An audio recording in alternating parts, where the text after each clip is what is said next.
नमस्कार प्रेक्षकांनो, आपण पाहता विदर्भ न्यूज आणि विदर्भ न्यूज पाहणाऱ्या सर्व प्रेक्षकांचं मी मनपूर्वक स्वागत करतो। प्रेक्षकांनो, 2019ची सार्वत्रिक निवडणुकीची रणधुमाळी आता संपली असून प्रत्येक उमेदवाराचं भाग्य हे EVM मशीनमध्ये बंद झालं आहे। ते येत्या 24 ऑक्टोबरला भाग्य उघडणार आहे। तर त्याच अनुषंगाने ही एक आपण छोटीशी परिचर्चा विदर्भ न्यूजच्या माध्यमातून ठेवली आहे।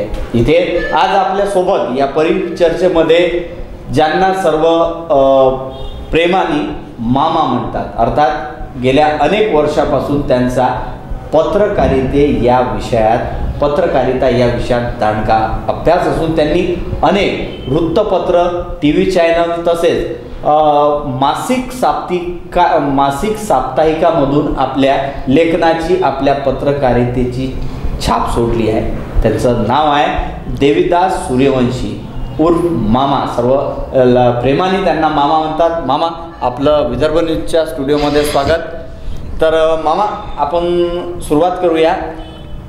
2019ची जे सार्वत्रिक विधानसभेची निवडणूक ती आता संपन्न झाली आहे।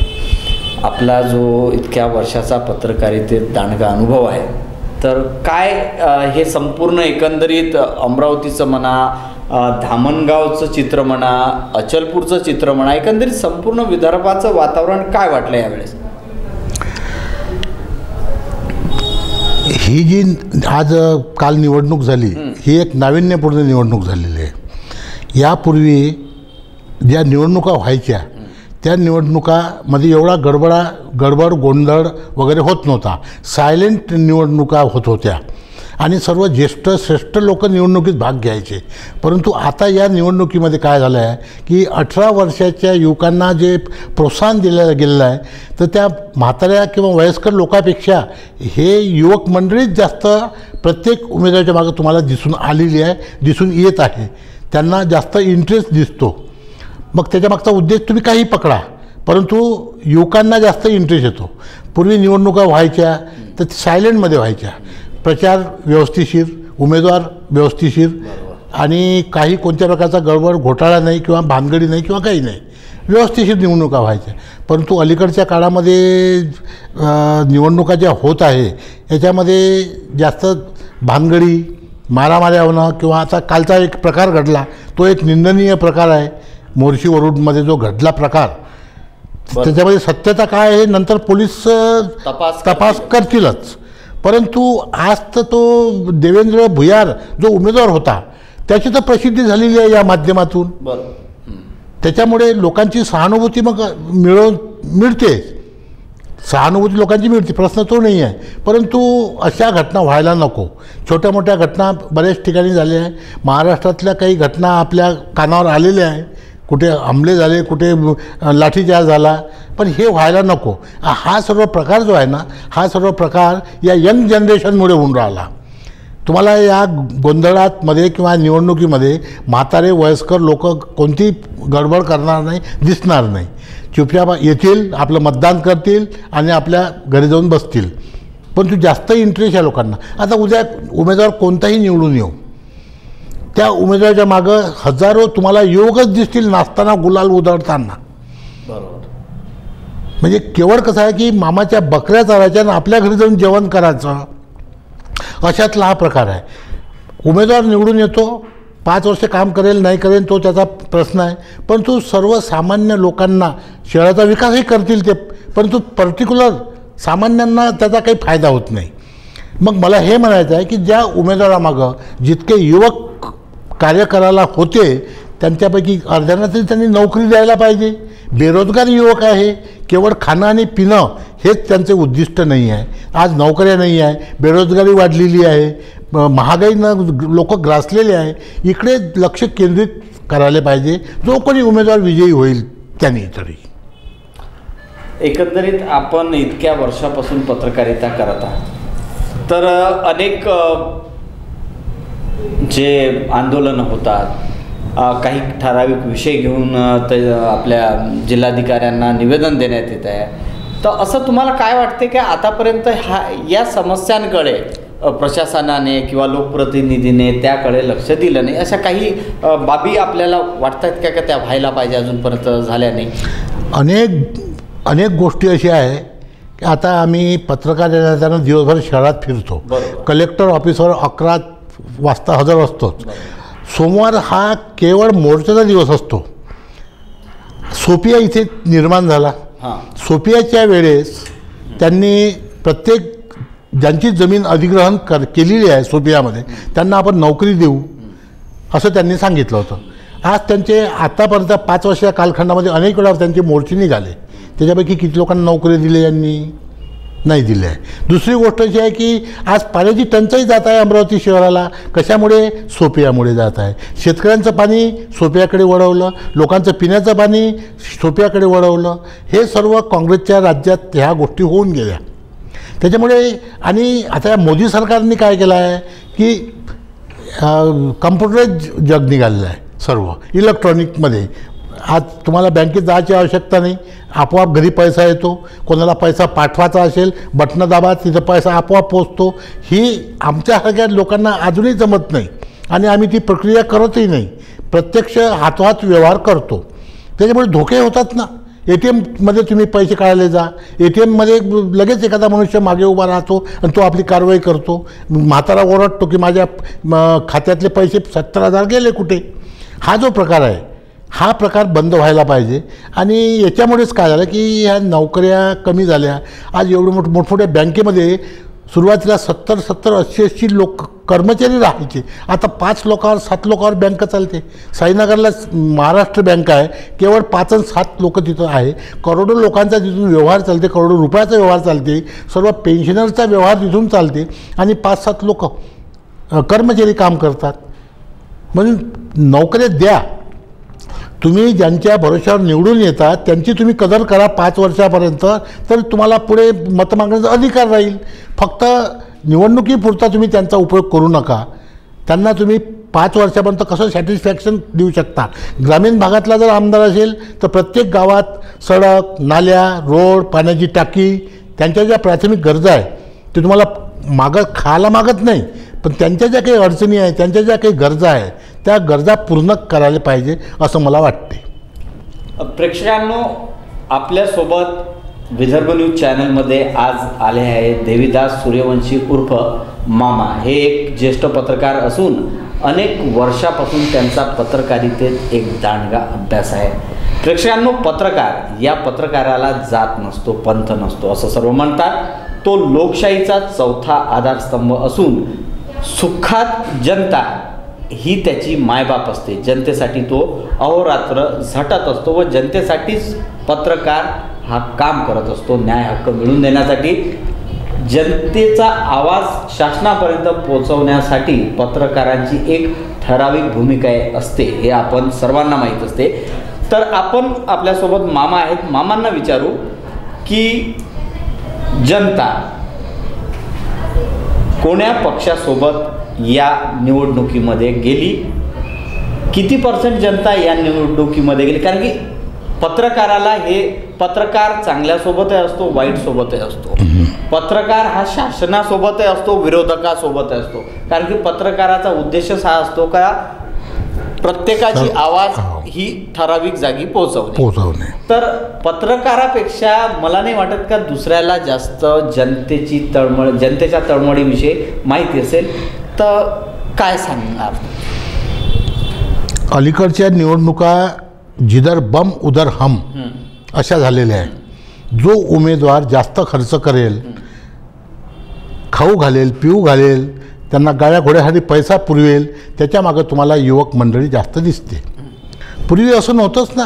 पूर्वी त्या उमेदवाराची प्रतिष्ठा पणाला लागेपर्यंत हा घरून जेवण करून जायचा आणि त्याचं काम करायचा. परंतु आता तसं नाही आहे. आता उमेदवार स्वतःच दररोज 5,000 लोकांचं जेवण दररोज तो बनवतो. मग आता त्याला वाटते की बा आता उमेदवाराकडे जेवण आहे, तिथं जेवायचं आणि तिथंच काम करायचं. पण या क्षणिक सुखाकडे तरुणांनी राहू नये.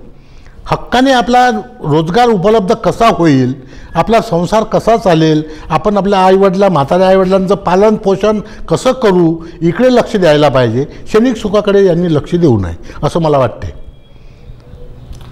तर कल काय विषय? कल कसा आहे की आता हे बघा, आपण एक निरपेक्ष बाजू मांडत आहोत. म्हणजे तुमच्यापर्यंत काँग्रेसवाल्यांचाही आवाज आला, म्हणजे काँग्रेसला जे समर्थन देतात ती जनता आणि विद्यमान सरकार BJP जिला जे जनता समर्थन देतात, तर या अपोजिटवाल्यांचा काय कल होता? म्हणजे ही सरकार आपल्याला निवडून नाही आणायचं, या उमेदवाराला मत नाही द्यायचा. कसं आहे, सरकार हे आपोआप जागेवर बसत नाही. बरोबर. सरकार ही जनता बसवते. जनता बसवते. तुम्ही जनतेचं पालन पोषण करा, त्यांच्या प्राथमिक गरजा पूर्ण करा, त्याला जनता निवडून देते. आता आपण पाहिलं आहे की काँग्रेसमध्ये 30 वर्ष 40 वर्ष काँग्रेसनं या देशावर राज्य केलं. बरोबर. जिकडे पाहाल तिकडे काँग्रेसमय वातावरण होतं. आणि सुरुवातीला अटल बिहारी वाजपेयी वगैरे जेव्हा असताना केवळ भाजपचे 2 खासदार संसदेमध्ये होते. आज ती स्थिती आलेली आहे. कशामुळे आलेली आहे की ओव्हर कॉन्फिडन्समध्ये कोणी जाऊ नये. जनतेच्या कक्षेत राहून जर जो उमेदवार काम करेल त्याला जनता निवडून देईल.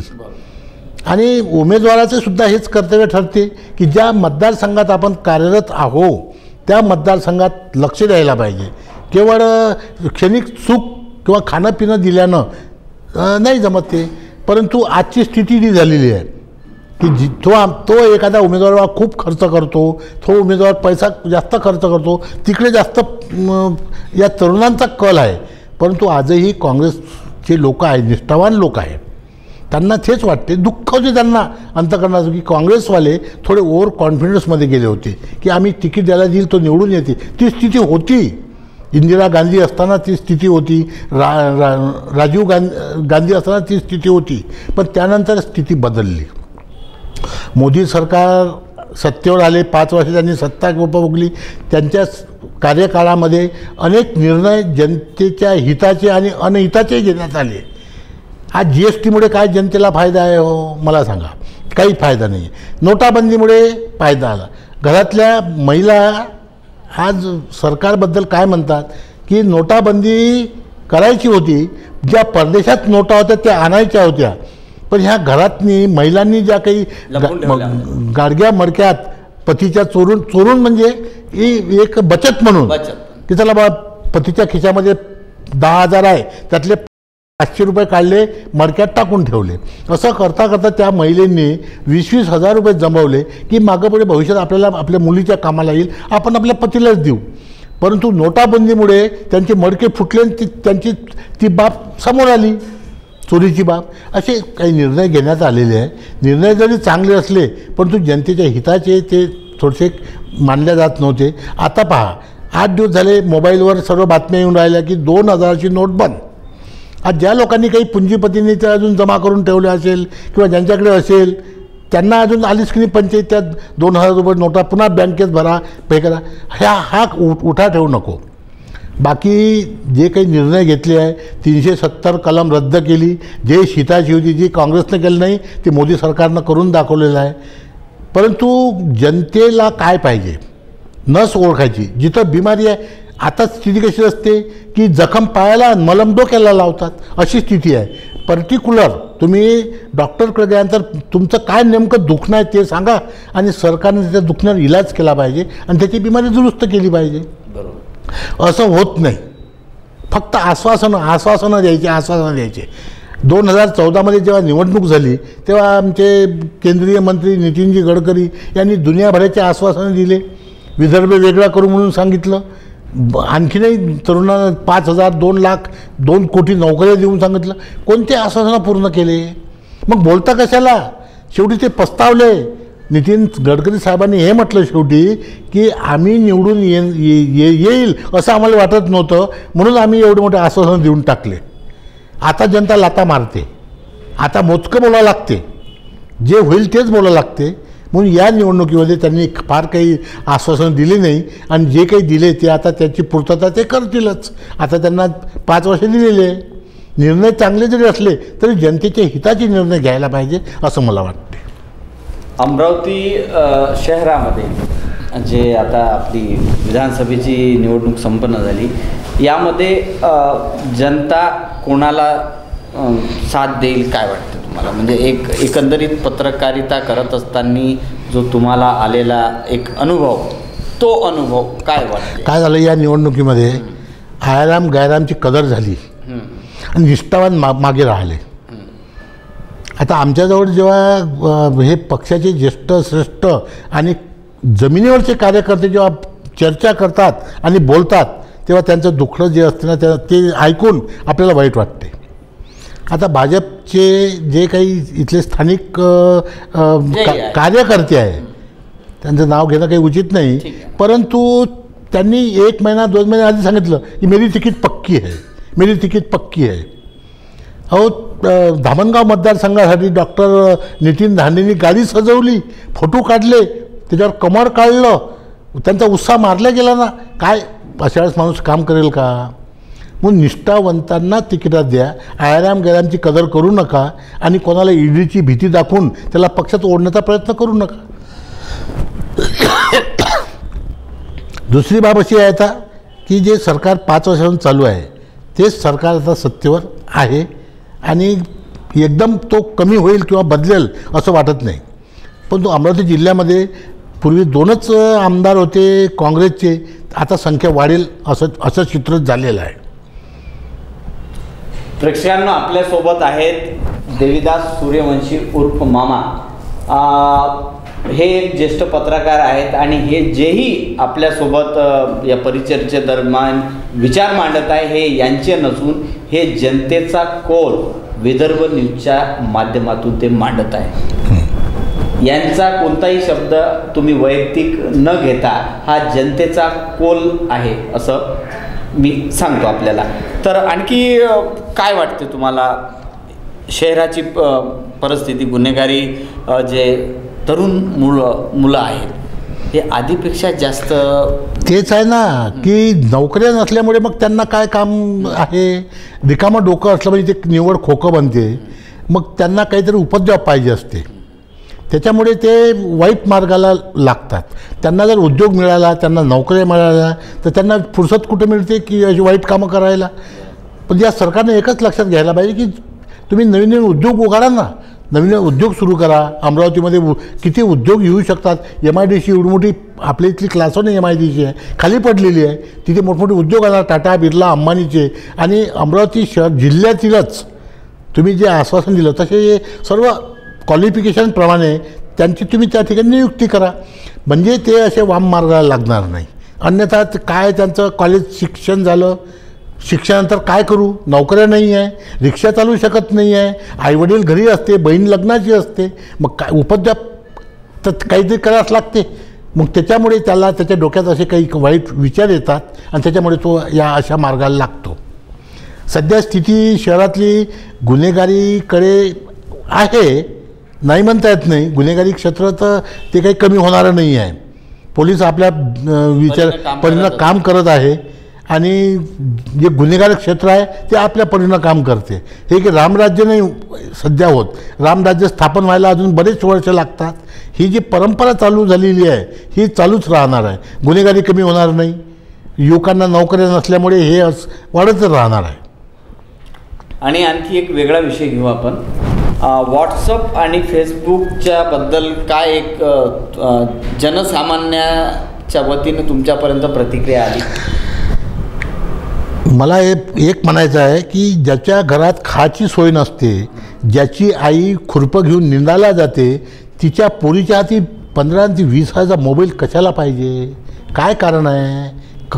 ती शिक्षण शिकून राहिलेली आहे ना, मग तिला मोबाईलचं काय काम आहे? यापूर्वी आमच्या लहानपणी आम्हाला मोबाईल तर काय, पण फोनही माहीत नव्हते साधे टेबलवरचे. त्या फोनवर बोलायचे. आज टपाल खातं बंद झालं त्याच्यामुळे. आता तर बिलकुल मी इथं उभा आहो, तू लवकर ये, मी तिथे चाललो तिथे तू ये, या हॉटेलमध्ये बसलेलो आहो तिथे तू ये. या मोबाईलनं जेवढी प्रगती केली आहे तेवढी अधोगती होऊन राहिलेली आहे. आणि प्रत्येकाच्या घरी 4-4, 5-5 मोबाईल, बरोबर, स्मार्टफोन आहे. बरोबर. आणि कशाला द्यायला पाहिजे? आणि तुम्ही तुमची अवकात पाहा ना. आपली आईवडील रात्रंदिवस काबाड कष्ट करते, वडील आपली मेहनत करते आणि मुलीच्या हाती 10,000चा मोबाईल. कशाला पाहिजे बा मोबाईल? आणि या मोबाईलमुळेच सर्व हे जे उपद्व्याप होऊन राहिले ना, हे मोबाईलमुळे होऊन राहिलेले आहे. आता आम्ही पाहतो आहे रस्त्यानं चालताना मुलीच्या कानाला मोबाईल, कुठे आहेस रे तू, मी कुठे येऊ, तू कुठे बसला, म्हणजे. आणि ह्या गोष्टी आईवडिलाला माहीत नसते. आईवडील कधी विचारत नाही, आईवडिलाला कधी ती बॅलेन्सला पैसेही मागत नाही. तिच्या मोबाईलमध्ये आपोआप बॅलेन्स येते. कुठून येते? हा प्रकार किती निंदनीय प्रकार आहे हा, आणि अधोगतीकडे नेणारा प्रकार आहे हा प्रकार नको आहे. प्रेक्षकांनो, आपण पाहता विदर्भ न्यूज आणि आपल्यासोबत शहरातील ज्येष्ठ पत्रकार दिनेश दास, देवीदासजी सूर्यवंशी उर्फ मामा, प्रेमाने त्यांना संपूर्ण शहर म्हणतात. तर विदर्भाचं चित्र काय राहणार या विधानसभेच्या निवडणुकीमध्ये? एकंदरीत काय जनता? विदर्भाचं चित्र आता थोडं पालटेल. काँग्रेसच्या सीटामध्ये वाढतील. आता अमरावती जिल्ह्याची स्थिती पाहिली, ते एक्झिट पोल जरी काही सांगत असेल तर ते पोल म्हणजे आम्ही पत्रकार लोक आहोत. हां, तुमच्यापर्यंत जनतेचा आवाज असतो ते आम्ही लिहू शकतो. बरोबर. परंतु आता स्थिती बदललेली आहे. काही लोक सरकारवर नाराज आहे आणि काही लोक आयाराम गयाराम बा तुम्ही परस्पर येता जाता, तो फक्त आमचे मतं मागता, मग आम्ही काय तुम्हाला फक्त मतच द्यायचे का? त्याच्यामुळे आता मतदार हा थोडा जागृत झालेला आहे, सक्षम झालेला आहे, आणि त्याच्यामुळे आता काँग्रेसच्या सीटा विदर्भात वाढतील असं चित्र आहे. आता शासन जेही बसणार त्या हिशोबाने आपण एक पत्रकार आहे, तर शासनाकडे पत्रकारांविषयी काय आपली मागणी आहे? कारण की आपण 24 तास हे फील्डवर असता, तिथे अडचणी काय असते, किंवा पत्रकारांना खरंच कोणत्या गरजांची आवश्यकता आहे, काय गरज आहे? पत्रकारांना एक तर संरक्षण मिळत नाही. बातम्या तर आम्हाला दुनियाभर छापावं लागते, वाईटही छापावं लागते, चांगल्या छापल्या तर कोणी शाबासकी देत नाही, पण वाईट बातमी छापली तर त्याच्या घरावर दगडं मारायला पहिले 50 लोक तयार असतात. म्हणून त्यांना एक तर प्रोटेक्शन द्यायला पाहिजे. आणि गव्हर्मेंट ज्याप्रमाणे अमरावती जिल्ह्यामध्ये 115 लोक ॲक्रेडिशन कार्डवाले आहे, सरकार मान्य पत्रकार, त्याच्यापैकी मी एक आहो, ज्याला आपण ॲक्रेडिशन कार्ड म्हणतो. असं प्रत्येकाला सरकारने प्रत्येक पत्रकाराला असं कार्ड द्यायला पाहिजे आणि त्याच्या जीविताची हमी घ्यायला पाहिजे. पत्रकारावर हमले होत असेल त्यासाठी कायदा तयार करायला पाहिजे. मागण्या भरपूर आहे. तुम्ही भलाही तेव्हा घरं देऊ नका, दारं देऊ नका, परंतु जो पत्रकारी क्षेत्रामध्ये वावरतो आहे त्याच्या जीवाला धोका आहे. आज पत्रकारावर हमले होते, आपण हे पाहतोच आहे. आणि पहिल्या पत्रकारितेमध्ये आणि आताच्या पत्रकारितेमध्ये जमीन अस्मानचं अंतर आहे. पहिले पत्रकार मोजके पत्रकार राहायचे, व्यवस्थिशीर कारोबार व्हायचा, व्यवस्थिशीर बातम्या यायच्या, पण आता कशा प्रकारे बातम्या येतात आणि त्याच्याचमुळे हे हमले वगैरे व्हायची शक्यता जास्त बळावलेली आहे. तरी शासनानं एकच काम करावं की बुवा यांना काहीतरी संरक्षण द्यायला पाहिजे आणि पत्रकारांना ॲक्रेडिशन कार्ड हे द्यायला पाहिजे. आणि काहीतरी पगाराच्या दृष्टिकोनातून जर विचार केला तर पेपरचे जे मालक आहे, सर मुझे नौकरी चाहिए, मग तो जाते साहेब, हां कल से आजा 3000 मिल जाएंगे. आता मला सांगा 100 रुपये रोजात मजूर मिळत नाही आणि तुम्ही हा चौथा आधारस्तंभ ज्याला म्हणतो, नाव मोठं, नाव सोनाबाई हाती कतलाचा वाडा नाही, अशी स्थिती पत्रकारांची आहे. त्याच्यामुळे मग हे थोडंसं काय होते की मग जाहिरातीकडे जास्त कल, जाहिराती मागणे, मग दिवाळी भेट मागणे, हा प्रकार चालतो. पत्रकारांनी कसं राहायला पाहिजे? आज आपण या देशाचा चौथा आधारस्तंभ म्हटल्यानंतर एक स्टेटसफुल असं पत्रकारिता राहिली पाहिजे. अशी पत्रकारिता आता नाही राहिलेली आहे. त्याच्यामुळे कसं आहे की सरकारने या बाबीकडे ध्यान द्यायला पाहिजे, लक्ष द्यायला पाहिजे आणि पे स्केल सुरू करायला पाहिजे. जसं कर्मचाऱ्यांना आहे, शिक्षकांना आहे, पोलिसांना आहे, असं एक स्केल सुरू करणं तुम्ही पत्रकारांना. एका पेपरमध्ये 8-8, 10-10, 15-15 पत्रकार नाही राहतील. जर स्केल सुरू केलं तर तुम्ही तेवढं त्यांना काम द्या आणि त्यानुसार त्याचा पगार ठरवा. आणि नोकरीतून काढताना सुद्धा तुम्ही त्याला एकदम कलचे आणा नाही, म्हणजे तो बंद, म्हणजे त्याला त्याचा काही लाईफ आहे का नाही त्याला पत्रकाराला. बरोबर, अगदी बरोबर. हे नको आहे. त्याला काही स्टेटस असलं पाहिजे पत्रकार म्हटल्यानंतर. हां, तुम्ही त्याच्याकडून शासकीय नियमाप्रमाणे काम घ्या, 11ला आले पाहिजे, थम्स घ्या आणि तुम्ही त्यांना कामं द्या. रात्री 10पर्यंत शेवटची बातमी लिहेपर्यंत तुम्ही त्याला ऑफिसमध्ये बसवा, त्याला मान द्या. आराम गैर हमको करू नका की पत्रकार तू जा वहाँ की बातमी लेके आ, वहाँ पे अंगार लग गई, वहाँ से बातमी लेके आ आणि 3,000 लेके जा महिने के. हे त्याचं काही स्टेटस नाही राहिलं पत्रकारांचं. हा पूर्वी काय, मी 1975-80पासून या क्षेत्रात कार्यरत आहो. काय पत्रकार प्रेस सन्मान होता, प्रेस व्हायच्या, मोजून पत्रकार राहायचे आणि व्यवस्थितपणा राहायचा. आता तसं नाही राहिलेलं आहे. त्याच्यामुळे कसं आहे की हे पेपरचंही थोडंसं हे आपण ज्याला हे म्हणून हे मागं जात आहे. म्हणजे थोडंसं यामध्ये सुधारणा सरकारनं लक्ष घालायला पाहिजे याच्यामध्ये की आपण जिथं 4था आधारस्तंभ म्हणतो तर 4था आधारस्तंभ तुम्ही वाऱ्यावर सोडू नका. तुम्ही त्यांना काहीतरी त्यांच्या जीवनाची गॅरंटी तर द्या की एकदा पत्रकार लागला, ठीक आहे, लिखापडी करणारा आहे, ऑफिसमध्ये काम करणारा आहे, त्या दृष्टिकोन तुम्ही एक तिथला पिऊन आहे, चपराशी आहे, संपादक आहे, उपसंपादक आहे, जो कोणी आहे, तुम्ही त्यानुसार त्यांना पगार ठरवायला पाहिजे आणि दर महिन्याला तुम्ही त्यांचा पगार करा.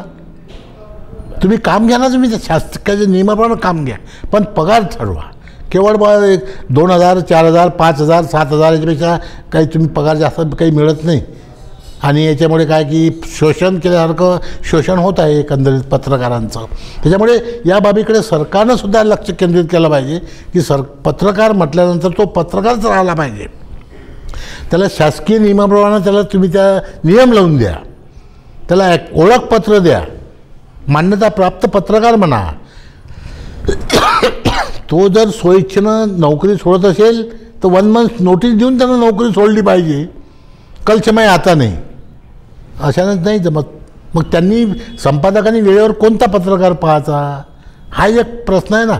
म्हणजे आपण त्यांचंही पाहिलं पाहिजे, संपादकाचं, पेपरच्या मालकाचं, आणि आपण आपलंही पाहिलं पाहिजे. आणि काहीतरी त्याला असं ठोस असं त्याला पाठबळ असलं पाहिजे. आम्ही मागच्या वेळेला पॉवर ऑफ मीडियाच्या माध्यमातून त्याच्यामध्ये 700 पत्रकार सहभागी झालो. आम्ही मोर्चा काढला डॉक्टर बाबासाहेब आंबेडकर इरविन चौकातून कलेक्टर ऑफिसपर्यंत. कलेक्टर निवेदन दिलं. दरम्यान आमदार आले आमच्या भेटीला, डॉक्टर सुनील देशमुख, यशोमतीताई आल्या, बाकीचे लोक सहभागी झाले आणि पूर्ण जिल्ह्यातून 700 पत्रकार सहभागी झाले होते.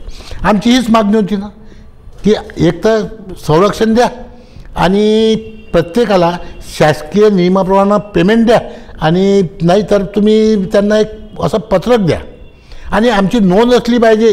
शासन दरबारी पत्रकार आहे म्हणून नोंद असली पाहिजे.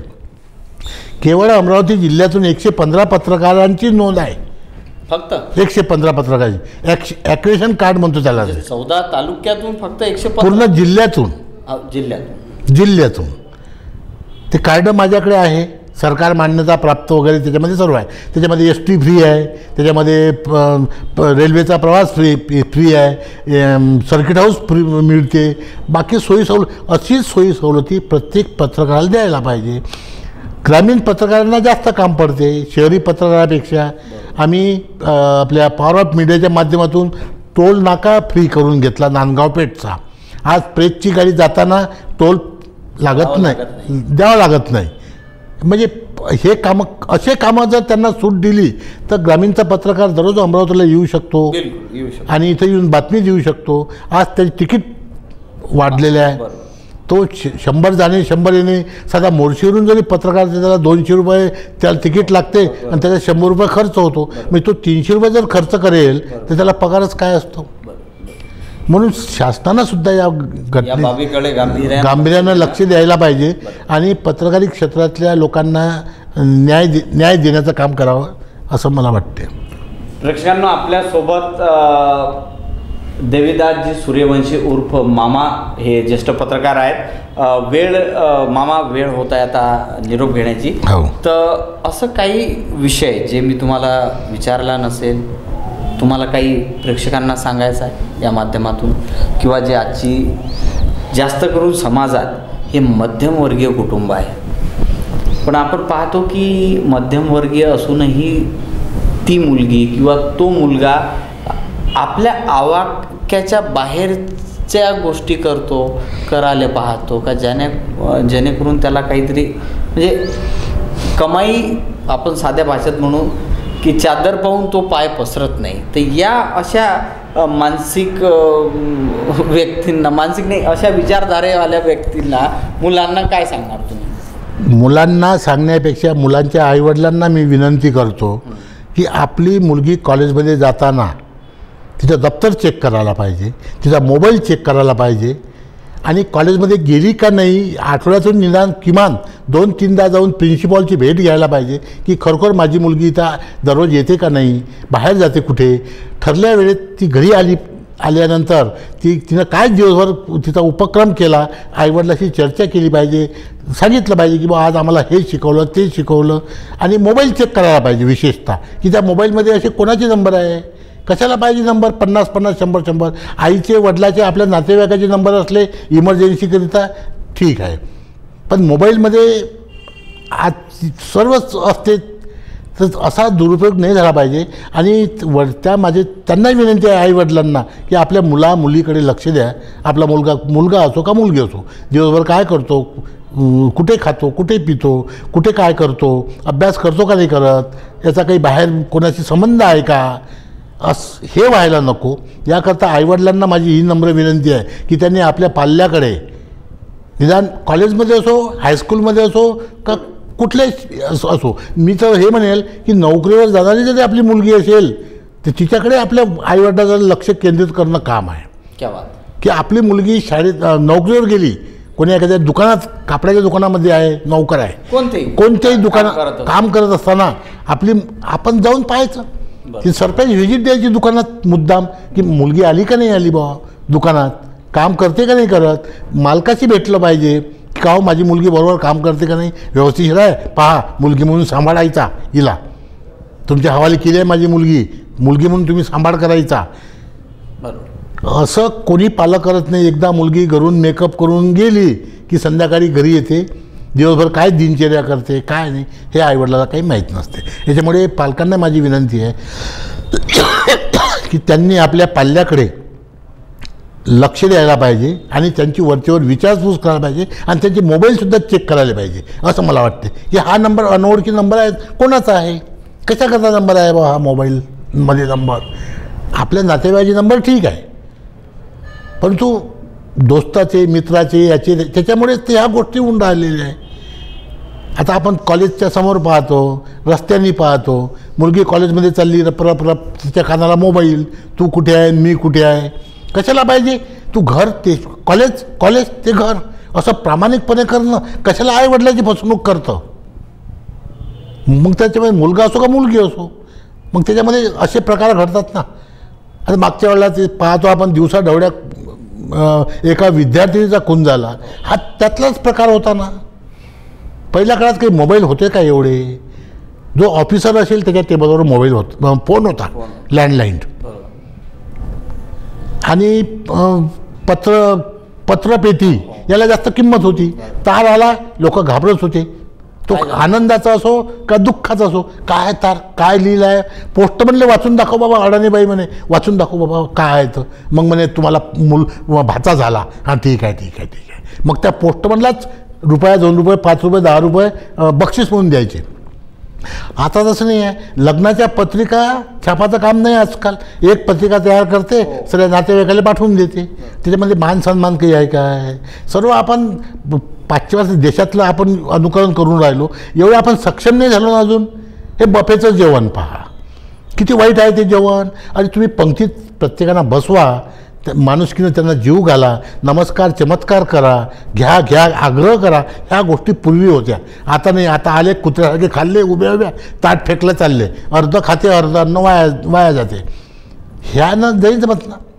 पूर्वी पिक्चर यायचे, किती व्यवस्थिशीर पिक्चर यायचे, घरंदाज पिक्चर यायचे, घरातली सर्व मंडळी बसून ते पिक्चर पाहायचे. आता तसे पिक्चरच नाही. आता पिक्चर लागला तर सून उठून जाईल, पोरगा उठून जाईल, आई उठून जाईल, बहीण उठून जाईल, कारण ते सीन पाहूनच तिथं पिक्चर नाही पाहा वाटत. अशी स्थिती आहे. ही स्थिती बदलायला पाहिजे, कारण आपण अमेरिकेत जपानमध्ये काही राहत नाही. तिकडची संस्कृती तिकडे, आपण राहतो आपल्या भारताची संस्कृती फार वेगळी आहे आणि ते जोपासणं आपलं आपलं कर्तव्य आहे. तर प्रेक्षकांनो, आपल्यासोबत आपल्या अमरावती जिल्ह्यातील ज्येष्ठ वरिष्ठ पत्रकार देवीदास सूर्यवंशी उर्फ मामा होते. मामांनी जेही मार्गदर्शन किंवा जेही विचार इथे मांडले या विदर्भ न्यूजसमोर, ते कोणीही वैयक्तिक घेऊ नये. ते एक पत्रकार असल्याकारणाने जनसामान्याचं काय मत आहे ते मामांनी या विदर्भ न्यूजच्या माध्यमातून मांडलं आहे. प्रेक्षकांनो, आणखी मामांना बोलावून बरंचसं आपण त्यांच्याकडून जाणून घेऊया. बरंचसं जनतेचं काय म्हणणं आहे, काय नाही आहे, काय वातावरण चालू आहे, काय व्हायला पाहिजे, काय नाही व्हायला पाहिजे. जनतेचा जो आवाज आहे मामांच्या मार्फत आपण नक्कीच पुढच्या आपल्या सत्रात मांडू. तोपर्यंत मामा, आपण वेळातला वेळ काढून आले त्याबद्दल धन्यवाद. थँक्यू. ठीक आहे.